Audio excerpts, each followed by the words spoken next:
یو متر دغه او اصلي سر یې سیدی پر 9 متره دی او 6 متره شپېته سانتي لري دی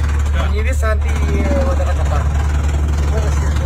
کوچني ته ورسېږي تقریبا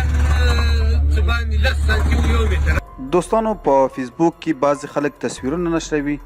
چې د حیدر په نوم هلک چې په زابل کې سات اولیدلی هغه ګواکې راایستل شوی دی، خو دوستانو دقیق او کره معلومات دا دي چې د هلک د ژغورنې چارې ډېرې په چټکۍ روانې دي او تر اوسه هم لا نه دی راایستل شوی. دوستانو همدا اوس زموږ ټیم کوشش وکړ چې د زابل ولایت د اطلاعاتو له وزیر سره خبرې وکړي او د دې ماشوم په اړه پوره دقیق او سم معلومات راکړي او غواړو چې د تاسو سره یې شریک کړو. همدا اوس د زابل د اطلاعاتو رئیس موږ ته وویل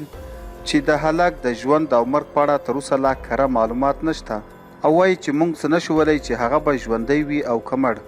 خو ډاکټران وایي چې انشاءالله ژوندی به وي ځکه چې له ولایت څخه اکسیجن هم وررسېدلی او همدا اکسیجن یې د پایپ په واسطه تر هلکه هم وررسولی دی. دوستانو د دې سا آخري برخه کلکه ده ډبرې لري،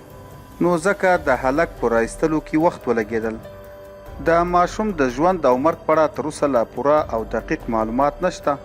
دوستانو ټول په جمع سره دغه ماشوم ته دعا وکړئ چې الله تعالی یې تر رایستلو پورې ژوندی وساتي. دوستانو همدې ته ورته پیښه څو موده مخکې په مراکش کې هم شوې وه چې هلته هم یو ماشوم په سا کې ولیدلی و او د 5 ورځو هلو ځلو نه وروسته له بده مرغه هغه ماشوم مړ راویستل شو.